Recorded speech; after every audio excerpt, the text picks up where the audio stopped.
السلام علیکم ورحمۃ اللہ وبرکاتہ۔ الحمد للہ وحدہ، الصلاة والسلام على من لا نبی بعدہ، وعلى آلہ وأصحابہ وأزواجہ وذریاتہ اجمعین، اما بعد، فأعوذ بالله من الشيطان الرجيم، بسم الله الرحمن الرحيم، ويرفع الله الذين آمنوا منكم والذين أوتوا العلم درجات، قال عز وجل إنما يخشى الله من عباده العلماء۔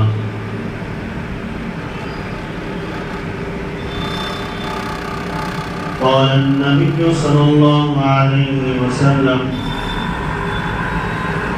القرآن شافع مشفع ماحل مصدق،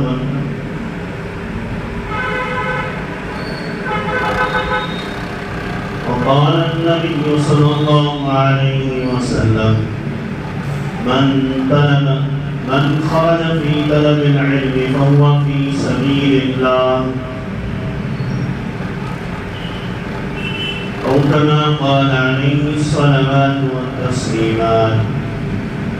بارك الله لنا ولكم في القرآن العظيم، ونفعنا وإياكم بالآيات والذكر الحكيم، إنه تعالى جواد كريم ملك بر تواب رحيم۔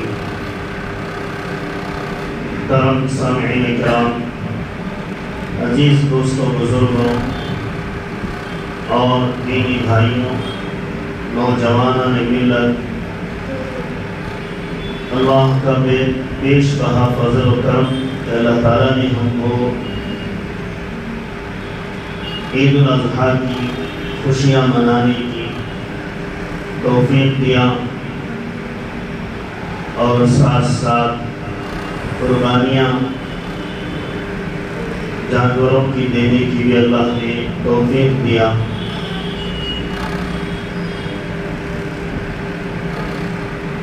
الحمدللہ ہمارے لیے اب تک مساجد کے دروازے کھلے ہوئے ہیں اور 5 وقتہ نمازیں ہو رہی ہیں، لیکن ہمارے جو قلعہ مدارس ہیں وہ بند ہیں۔ ابھی وہ کھل جائیں گے، اللہ سے دعا کریں کہ وہ بھی کھل جائیں۔ دینی مدارس کی اہمیت اور علماء کی ضرورت ایک موضوع ہے جو انتخاب کیا گیا ہے۔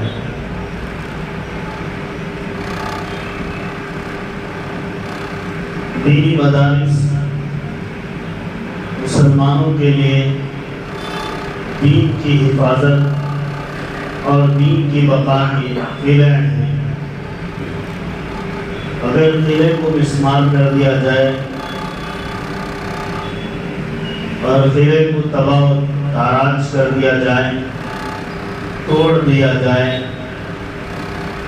یا ویران کر دیا جائے، لوگوں کا نام و نشان مٹ جاتا ہے، تاریخیں صفحے سے مٹ جاتی ہیں۔ اسی طرح اگر مدارس کو ہم ذہن سے بھول جائیں، دینی مدرسوں کو ہم ذہن سے نکال دیں اور ان کی اہمیت کو گھٹا دیں یا وہ ویران ہو جائیں، اس صورت میں دین ہماری زندگیوں سے نکل جاتا ہے۔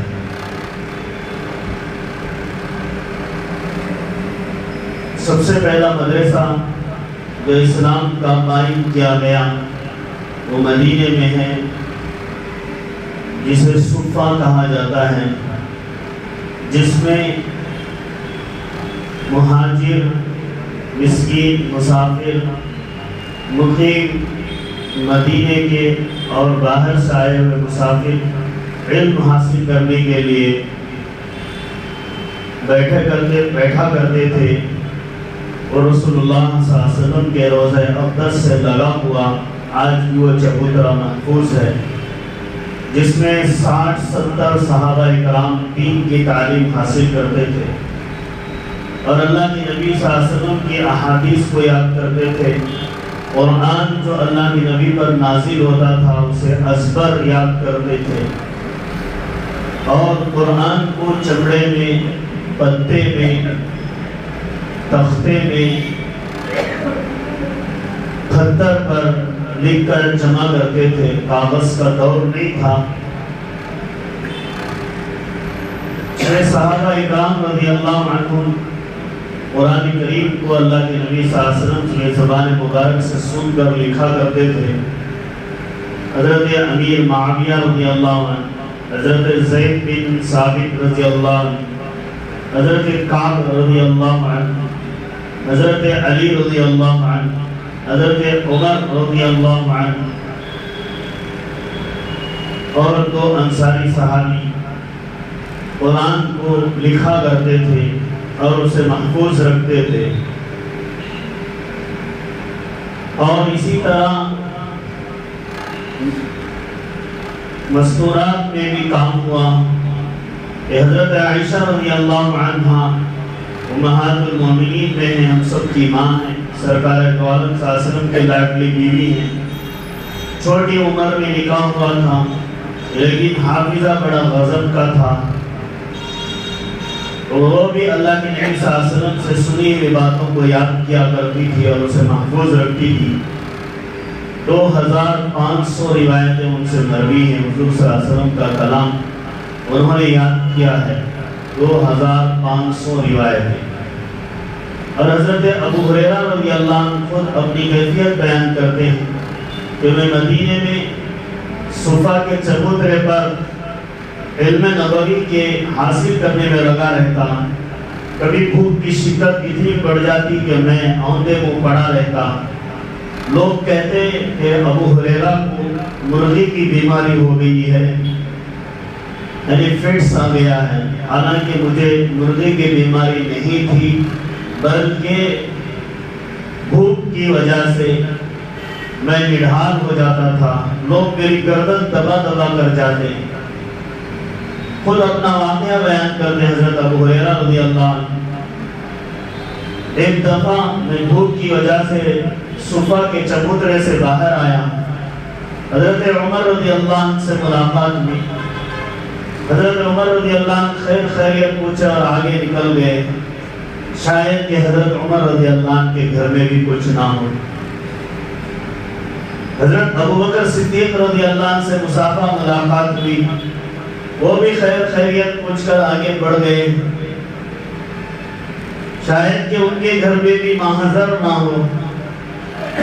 جناب آقا محمد رسول اللہ صلی اللہ علیہ وسلم تشریف لائے اور میری حالت کو دیکھ کر سمجھ گئے۔ ابو ہریرہ کہتے ہیں اللہ کے نبی میں آپ سے کچھ پوچھنے آیا ہوں۔ اللہ کے نبی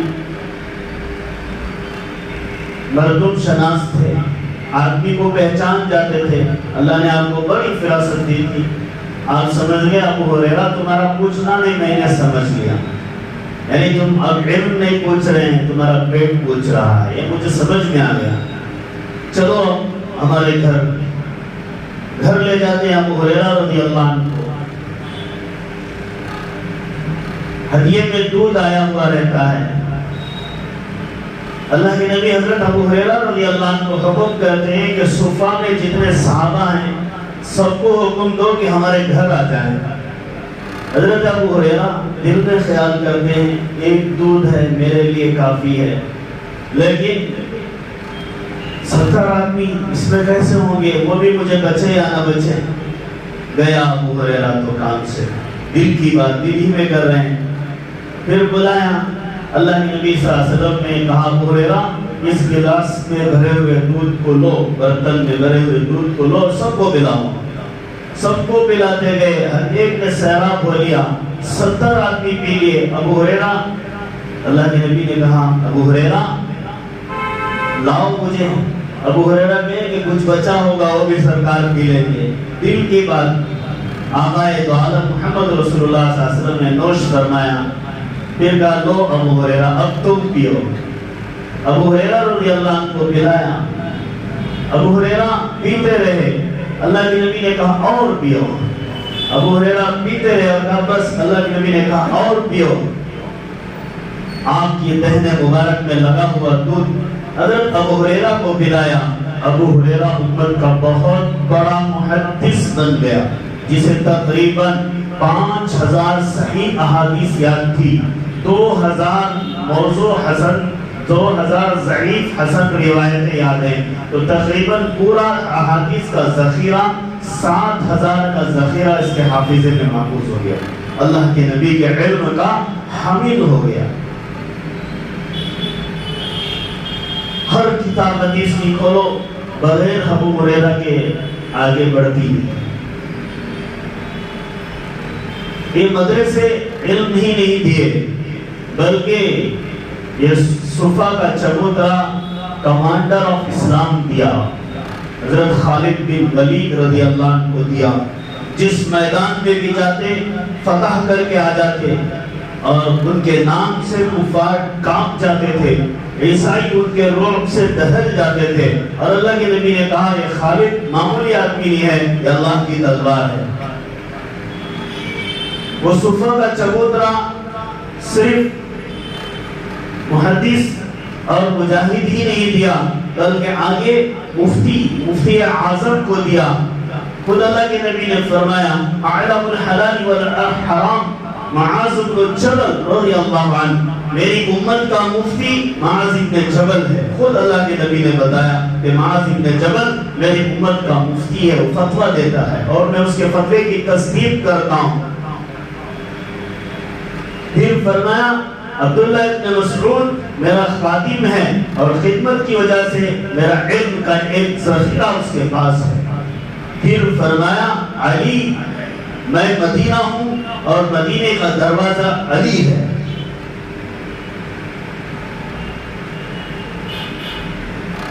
ایک دو نہیں کئی صحابہ اس صفا کے چبوترے پر بیٹھ کر علم حاصل کیے اور اتنے بڑے عالی مقام کو پہنچ گئے۔ حضرت ابی بن کعب رضی اللہ عنہ قرآن کے بہترین پڑھنے والے قاری بن گئے، اور اللہ کے نبی صلی اللہ علیہ وسلم نے حضرت ابی سے کہا ابی قرآن پڑھو میں سننا چاہتا ہوں۔ حضرت ابی رضی اللہ عنہ نے کہا اللہ کے نبی آپ پر قرآن اترتا ہے اور مجھے پڑھنے کا حکم ہے۔ اللہ کے نبی صلی اللہ علیہ وسلم نے فرمایا ابی اللہ نے کہا ہے تمہارے سے قرآن سننے کو۔ حضرت ابی رونے لگے، اتنا رویا اتنا رویا اتنا رویا، پھر قرآن کو پڑھا۔ اللہ کا حکم ہوا کہ ابی کا قرآن سنو۔ اقرأ کتاب اللہ ابی بن کعب۔ تو مدرسے بھولنے کی چیز نہیں ہے، امت کی حفاظت، دین کی حفاظت، اس کے ایمان کی حفاظت، اس کے دین کی اشاعت اور اس کے اندر دین کو بسانا یہ مدرسے سے ہوتا ہے۔ آج ذہن میں یہ ہو گیا کہ کیوں ان مدارس کو ہم چندہ دیں، ان مدارس کے علماء کا پیٹ کیوں پالیں، اور ان کو کیوں موٹی موٹی تنخواہیں دیں۔ اگر یہ سوال امت میں آتا ہے سمجھو امت گئی باطل کی طرف اور گمراہ ہو جائے گی۔ معمولی بات نہیں ہے، علم بڑی قربانیوں سے آتا ہے، بڑی محنت سے آتا ہے، اور علم آخرت والا علم آدمی کو جنت تک لے جاتا ہے، اور دنیا کا علم قبر تک بھی نہیں پہنچاتا ہے۔ آج پورے کا پورا طبقہ مسلمانوں کا یونیورسٹیوں میں کروڑ روپے خرچ کر رہا ہے۔ بے سر و سامانی کے عالم میں لاکھوں کی نوکریوں کا اعلان کیا جاتا ہے، جب نوکریاں نہیں ملتی تو پکوڑا بیچنے کے لیے کہا جاتا ہے۔ لیکن علم دین میں ایسی کوئی گھٹیا فضیلت نہیں بتائی گئی، بلکہ اللہ کے نبی صلی اللہ علیہ وسلم نے فرمایا علماء امتی کا انبیاء بنی اسرائیل، میری امت کے علماء بنی اسرائیل کے انبیاء کے مانند ہیں۔ پھر فرمایا العلماء ورثۃ الانبیاء، عالم اللہ کے نبی کے وارث ہیں، نبیوں کے وارث ہیں۔ ایک نبی کے نہیں 1,24,000 انبیاء علیہ السلام کے وارث ہیں۔ حضرت ابوبکر صدیق رضی اللہ عنہ فرماتے ہیں انبیاء مال کو نہیں چھوڑ کر جاتے، علم کو چھوڑ کر جاتے ہیں۔ انبیاء کا مال وراثت میں نہیں بٹتا، انبیاء کا علم وراثت میں بٹتا ہے۔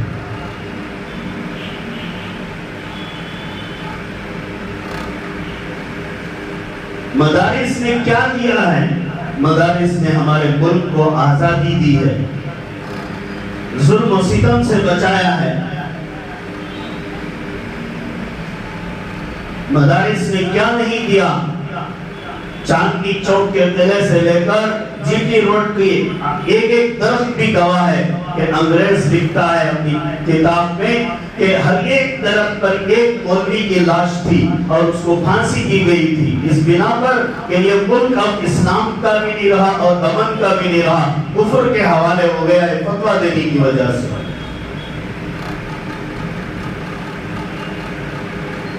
علماء نے قربانیاں دی ہیں، مدارس نے قربانیاں دی ہیں۔ انگریز حکومت جب پتہ چلا کہ مدرسوں سے دین پھیلتا ہے تو دین کو مٹانے کے لیے مدرسے بند کر دیے جائیں، دلی کے اندر ایک دم بیک وقت آرڈر ڈال کر 500 مدارس کو بند کر دیا گیا جہاں سے دین کی اشاعت ہوتی تھی۔ تو میرے بھائیوں، ایک نمونے کے طور پر غلط نمونہ نظر آ رہا ہے کہ آج پھر امت مدارس کو بھولتی جا رہی ہے۔ اگر دین کے قلعوں کو بھول جاؤ گے تو اپنی فوج کو بھول جاؤ گے تو بہت بڑا نقصان اٹھانا پڑے گا۔ اور سب سے بڑا نقصان یہ ہے ہم تک تو دین پہنچ چکا، لیکن ہمارے بعد جو دینی تعلیمات ہمارے اولاد کو ملیں گے وہ کوئی بتانے والا نہیں رہے گا۔ اس لیے ان قلعوں کی حفاظت کرنا نہایت ضروری ہے۔ جب انگریز نے پورے تالے لگوا دیے مدارس پر، حضرت امام الحجہ امام قاسم نانوتوی رحمۃ اللہ علیہ نے اپنے کچھ شہر کے لوگوں کو بٹھا کر مشورہ کر کے ایک طالب علم اور ایک استاد کو بٹھا کر مدرسہ شروع کیا اور یہ فکر کیا کہ اگر مدرسہ شروع نہیں کریں گے اور دین کی تعلیم کو عروج نہیں دیں گے تو پورے مسلمانوں کے اندر بددینی آ جائے گی اور یہ لادینی آ جائے گی، انگریزوں کی سازشیں آ جائیں گی، انگریزوں کی چالیں آ جائیں گی۔ آج کیا ہو رہا ہے؟ سارا نوجوان طبقہ انگریزوں کی سازش میں ہے، یہودیت کی لابی میں ہے، موبائل کے اندر پورا کھپا ہوا ہے اور موبائل سے فتویٰ، موبائل سے تقویٰ، موبائل سے گناہ، موبائل سے زنا، موبائل سے علم، سب چیز موبائل میں گھس گیا ہے۔ یہ علم کا راستہ نہیں ہے جہاں سے غلاظت بھی آتی ہو اور وہاں سے روشنی بھی آتی ہو، امکان نہیں ہے۔ بلکہ کسی استاد کے ساتھ میں بیٹھ کر بچہ علم کو حاصل کرتا ہے، اس کے بسم اللہ بولنے پر، بچے کو پڑھانے پر، اس کے ماں باپ کی مغفرت کے باتیں موبائل پر نہیں ہیں، دل مشابہ بیٹھنے پر ہیں۔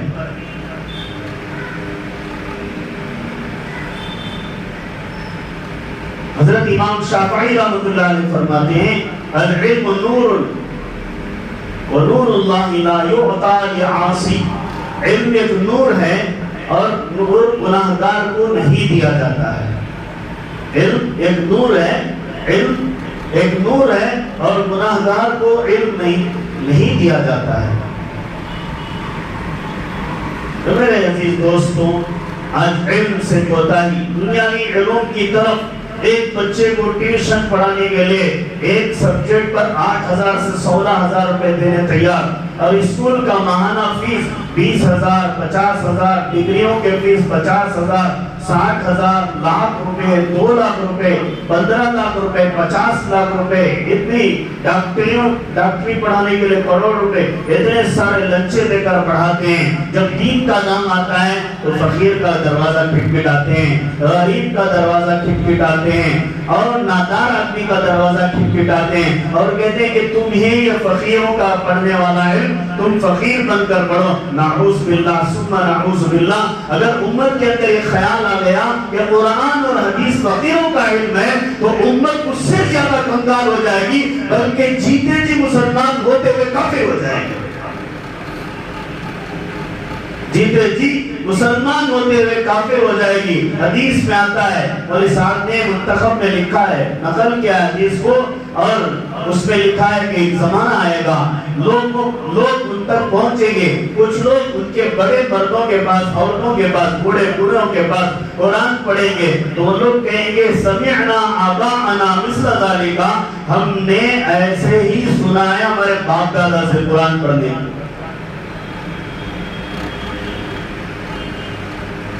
ایک زمانہ آئے گا کہ ہمارے باپ دادا کو ایسے رٹ لگاتے ہوئے سنا ہے, ایسی کچھ آوازیں آتی تھی, اب وہ نہیں ہے. اسپین, اندلس 800 سال مسلمانوں نے حکومت کی, ایک جامعہ مسجد بنائی جس میں ایک صف میں 100 آدمی کھڑے ہو سکتے ہیں. جامعہ قرطبہ اتنی بڑی ہے کہ ایک صف میں 1000 آدمی کھڑے ہو سکتے ہیں. جس مسجد کے اندر کئی علماء بیٹھ کر علم کو پڑھایا کرتے تھے. مسلمانوں کی حکومت تھی. جب مسلمانوں کے دل میں دینی علوم کی اہمیت گھٹ گئی, قرآن اور حدیث کی اہمیت گھٹ گئی, نفاق پیدا ہو گیا, کفر پیدا ہو گیا اور منافقین گھس کر اس ملک کو تاراج کر دے. آج اس مسجد تک وہ مسجد ترس رہی ہے کہ 2 رکعت نماز پڑھنے کی اجازت نہیں ہے. 2 رکعت نماز پڑھنے کی اجازت نہیں ہے. ہم ایک مسجد پر جان دینے کے لیے قربان تھے. خود اسی ملک میں ہم نے ایسی مسجدیں دیکھی ہیں جس میں نماز پڑھنے کی آج بھی اجازت نہیں ہے.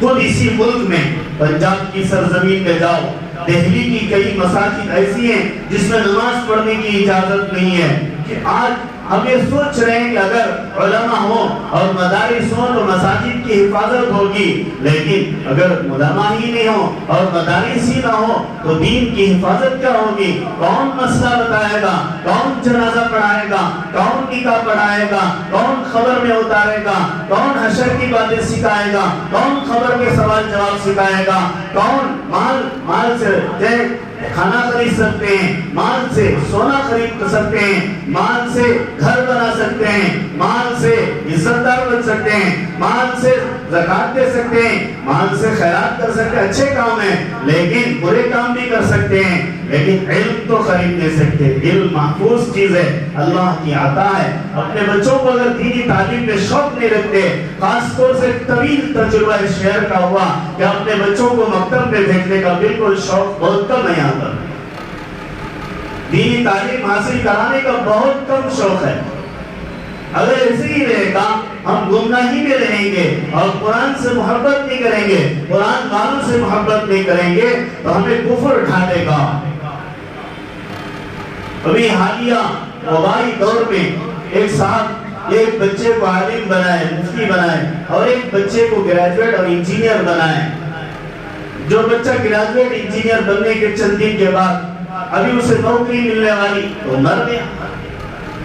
تو باپ روتے ہوئے کہنے لگے اس کی دنیا یہاں تک ہے, اب اسے آخرت میں اس کا ذخیرہ تو نہیں ملا, لیکن یہ بچہ جو ہے میرا لیے کامیاب ہے, اس کا اجر میں اضافہ ہے. ہمارا کہنے کا مطلب یہ نہیں ہے کہ دینی تعلیم کے علاوہ دنیاوی تعلیم حاصل نہ کرائیں, بلکہ دنیاوی تعلیم بھی مسلمانوں کے لیے نہایت ضروری ہے. لیکن دین کے ساتھ اگر دنیاوی تعلیم ہو اور دینی تعلیم نہ ہو, ایک لڑکے کو پی ایچ ڈی پڑھا دیے اور اسے جنازہ پڑھانا نہ سکھائے تو باپ کی میت رکھ کر مولوی کو ترستا رہے گا. اگر اس نے پی ایچ ڈی بھی کی اور جنازہ بھی پڑھانا سیکھ لیا تو کوئی ترسنے کی ضرورت نہیں ہے.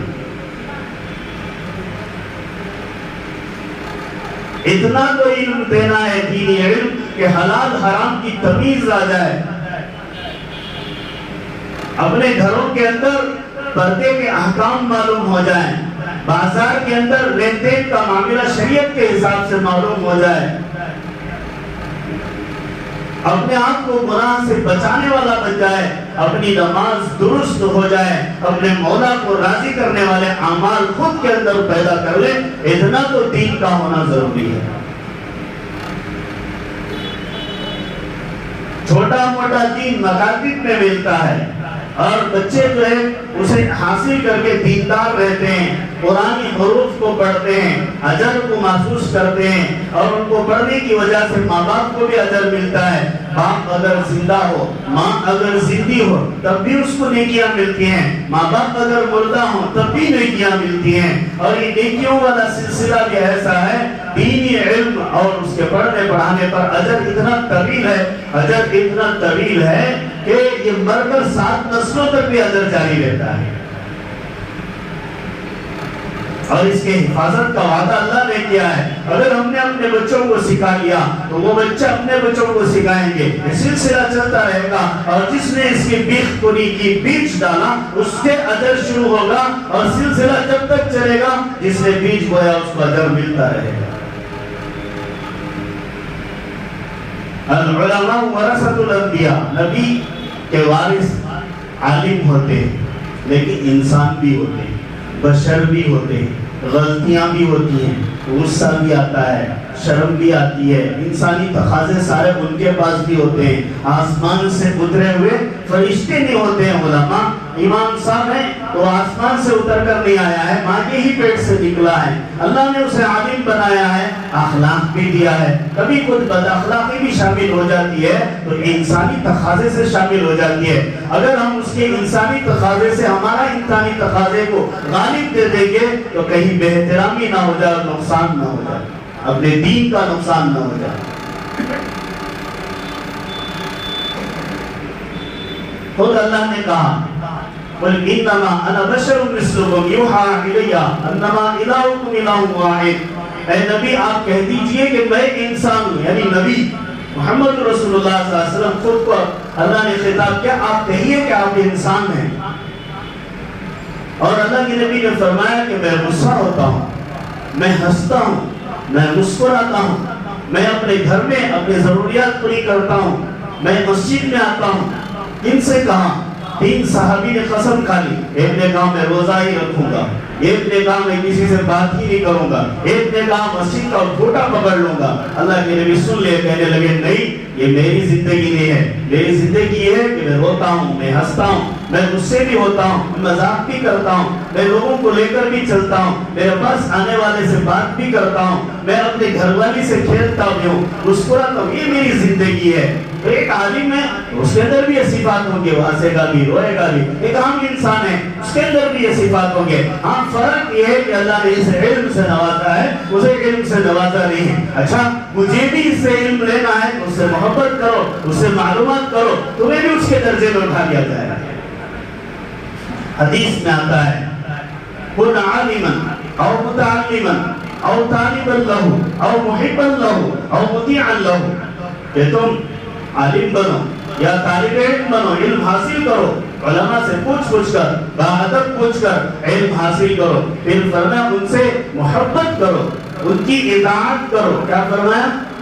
ان کی اطاعت کرو، اور مطیعا لہ۔ پھر فرمایا ایک اللہ کے نبی صلی اللہ علیہ وسلم سے ایک صحابی آ کر پوچھتے ہیں، اللہ کے نبی میں آپ کے ساتھ جنت میں رہنا چاہتا ہوں۔ اللہ کے نبی صلی اللہ علیہ وسلم نے فرمایا تو تمہارا کیا عمل ہے؟ تو کہنے لگے میں زیادہ نماز پڑھوں گا یا میں زیادہ روزے رکھوں گا۔ اللہ کے نبی نے فرمایا نہیں، صرف اس سے محبت کرو، میرے سے محبت کرو۔ محبت کرو گے تو نماز بھی پڑھو گے، محبت کرو گے تو روزے بھی رکھو گے، محبت کرو گے تو میرا علم بھی حاصل کرو گے، محبت کرو گے تو میرے ساتھ حشر بھی کرو گے، محبت کرو گے تو جنت میں بھی رہو گے۔ حدیث میں آتا ہے محب اللہ، علماء سے محبت کرنا۔ اور مدارس کا کھولنا ضروری ہے، مدارس بند ہوں گے تو شہر میں ویرانی آ جاتی ہے۔ جس گاؤں میں یا جس گھر میں قرآن کی تلاوت نہیں ہوتی، کل بیت الخرب، اللہ کے نبی صلی اللہ علیہ وسلم نے فرمایا وہ گھر ویران گھر کی طرح ہے۔ اور ویران گھر کو کون پکڑ لیتا ہے؟ خانہ خالی رات دیو کی گرفت، خالی گھر کو شیطان پکڑ لیتا. یہ اس کا مشہور ہے, خالی گھر کو کون پکڑ لیتا؟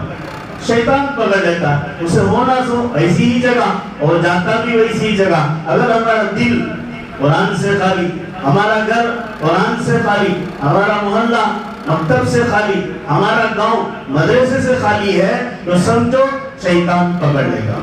کیا پکڑے گا؟ مطلب سب کو بھڑکائے گا, یہ برابر نہیں, وہ برابر نہیں, اسے لڑو, اسے لڑو, اس سے جھگڑا کرو, اس سے جھگڑا کرو, خالی اسی الجھن میں رہو. انما یأمرکم بالسوء والفحشاء, شیطان برائی کا, بری باتوں کا, فحش کاموں کا حکم دیتا ہے. ان الشیطان لکم عدو فاتخذوه عدوا, شیطان تمہارا دشمن ہے, تم اسے دشمن سمجھو. اگر دشمن نہیں سمجھو گے تو دین کبھی بھی زندگی میں نہیں آتا. اپنے علماء سے محبت کرو, اپنے بچوں کو دین کی تعلیم شوق سے حاصل کرو. اگر استاد کی ایک دو مار پڑ جائے تو اس سے الجھو نہیں, بلکہ جا کے نرمی سے پوچھو کہ کیا ہوا, ایسی جگہ مت مارو, میرے بچے کو زخم ہے, ایسی جگہ مت مارو. یا پہلے ہی نشاندہی کر دو کہ میرا بچہ فلاں بیماریوں میں مبتلا ہے, یا کمزور ہے, یا نادر ہے, یا طاقتور ہے. اس کے صفات کو متصف کر دو اور ان صفات کو حاضر رکھ کر تم پڑھاؤ. نرم سے بھی بات ہو سکتی ہے, گرم سے کوئی کام نہیں چلتا.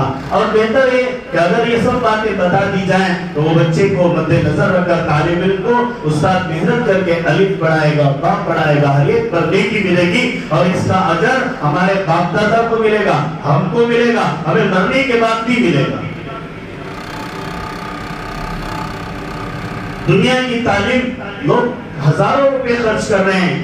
چھوٹے چھوٹے بچے کیا پڑھایا جاتا ہے؟ ٹنکل ٹنکل لٹل اسٹار. کون لٹل اسٹار ہے؟ ایوب ونڈر ورلڈ, میں یہ ہوں, میں وہ ہوں, میرے اندر یہ صفت ہے. ارے منمانی کو سکھایا جاتا ہے, خودداری کو سکھایا جاتا ہے, غرور کو سکھایا جاتا ہے, کتا بلی کا علم دیا جاتا ہے. تو یہ کہ ہم لوگ جب اسکول پڑھ رہے تھے, ابھی ہم نے کچھ اور بھی پڑھا, تو وہ ساری کتابیں کہاں ہیں؟ اسٹور میں لے جا کے بیچتے تھے. کہاں بیچتے ہیں؟ بڑی محنت سے پڑھتے ہیں, اسٹور میں لے جا کے 50 روپے میں تول کر آ جاتے ہیں. جو علم تولا جاتا ہے وہ علم نہیں, ہنر ہے. وہ علم نہیں ہے, وہ ہنر ہے. دنیا میں جینے کے لیے, حلال کھانے کے لیے ہنر کی ضرورت ہے, لیکن علم جو ہے وہ آخرت والا علم ہے. اس کی قدر بھی ضرورت ہے, اسے سیکھنا بھی ضروری ہے. 10 سال پہلے کسی نے بی اے پڑھا ہوگا اور آج پڑھے گا تو اس کا سلیبس چینج ہوا, اور 10 سال پہلے والے کا سلیبس چینج, اور دونوں میں آسمان و زمین کا فرق رہے گا. اور یہ بھی بیچ دے گا دکان میں لے جا کے کتابوں کو, سرٹیفکیٹ رکھ لے گا, وہ بھی بیچ دے گا دکان میں کتابوں کو, سرٹیفکیٹ رکھ لے گا. لیکن آخرت والا علم جو ہے معلومات کے لیے نہیں ہے, آخرت کے اندر دارالسلام جنت میں پہنچانے کا ایک نور اور ذریعہ ہے. اپنے بچوں کو اور مدرسوں کو کھولیں اور اپنے بچوں کو مکاتب میں بھیجیں, اور خوب یہ خیال رکھیں کہ ہمارا بچہ اگر یہ پڑھے گا 1 گھنٹے کی تعلیم تمہارے 7 گھنٹوں سے افضل ہے. پاک صاف بھیجیں,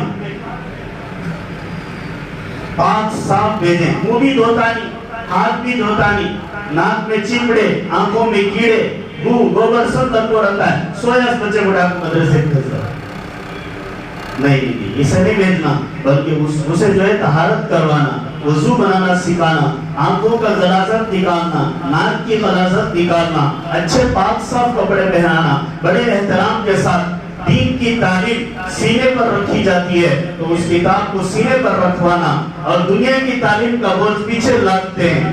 10 kg کی بیگ بچے ڈھو کر جاتے ہیں, سال کی ختم پر بیگ کیا ہے ماں باپ کے ہی پھینک دیتے ہیں, دکان والے کے حوالے کر دیتے ہیں, وہ مرمرے, پھٹانے, پودینہ, پتی مل بیچتا ہے.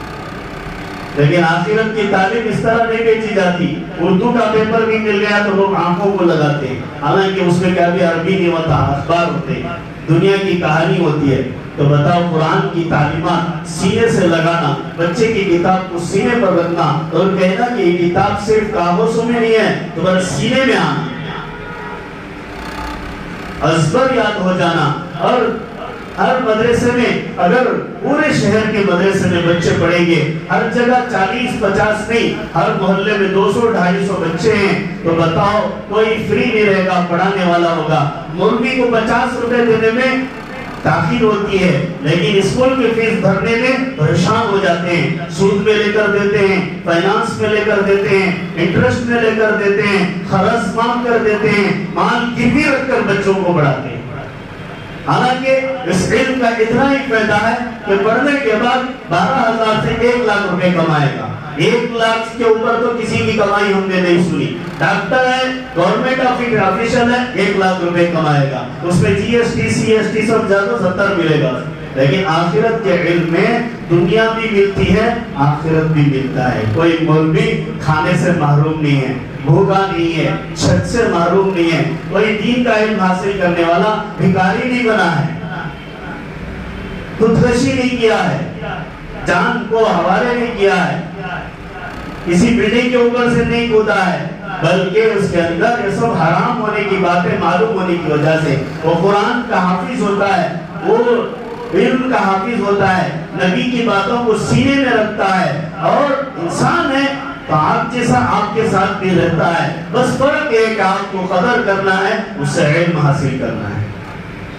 مذاق مذاق میں علم حاصل کر لینا ہے، کھیلتے کھیلتے علم حاصل کر لینا ہے، پوچھتے پوچھتے۔ اس کی ایک مثال بتاتا ہوں۔ بادشاہ اکبر نے اپنے 2 بچوں کو بھیجا کہ بڑھاپا آ گیا تھا، مولا جیون رحمت اللہ علیہ کے پاس، کہ جاؤ استاد کے پاس، اور استاد کو کہہ دیا تھا کہ تم اپنی مسند پر جسے بٹھاؤ گے اسے بادشاہ بناؤں گا،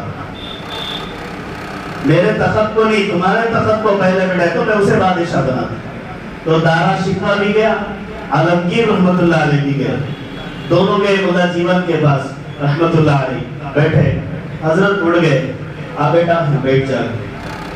دارا شکوہ بولے حضرت وہ جگہ میں میری کہاں قابلیت، میں نے بیٹھتا، ٹھیک ہے وہاں بیٹھ جا۔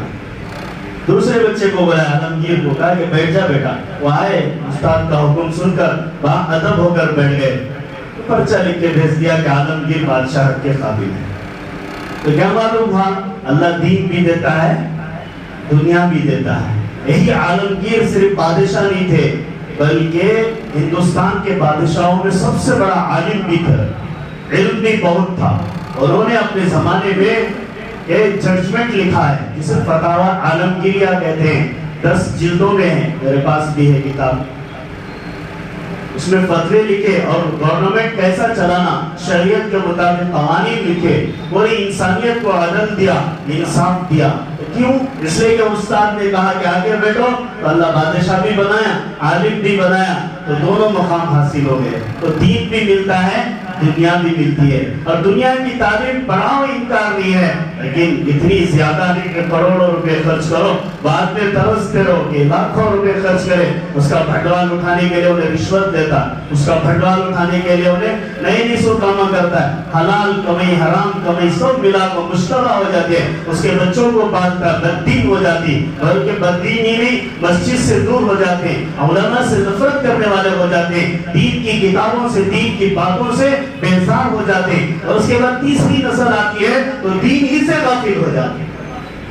یہ تجربات ہیں، دین کی تعلیم بہت اہم ہے۔ آج اگر اس کی اہمیت کو نہیں سمجھیں گے تو حدیث کے جملے کے مطابق کل بیت الخرب، کہ گھر ویران، محلہ ویران، بستی ویران، اور کون پکڑے گا؟ شیطان پکڑے گا۔ اللہ میری آنکھ کی پوری امت کی حفاظت فرمائے، دین کی تعلیم حاصل کرنے کا جذبہ اور شوق عطا فرمائے، گھر گھر اس کی بیداری لائیں، اور علماء کی قدر کرتے ہوئے اپنے بچوں کو ان کے زانو تلمس کریں، لے جا کر بٹھائیں، باادب درخواست کریں اور کہیں کہ اپنے بچے کو دین کی تعلیم حاصل کریں، مدرسہ کھولیں، حفظ کی تعلیم شروع کریں، اختلافات کو ختم کر کے ہماری درخواست یہی ہے دل کی گہرائیوں سے آنکھوں کے آنسوؤں کا ٹپکنا باقی ہے.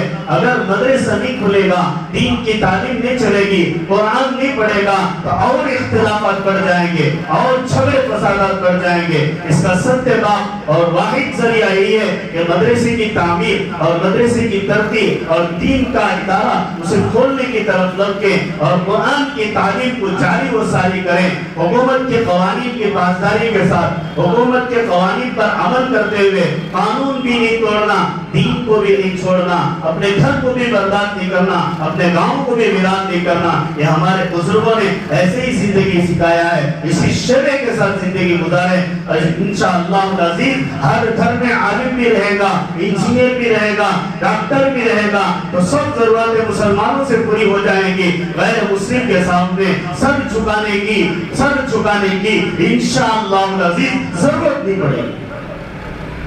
وآخر دعوانا الحمدللہ رب العالمین.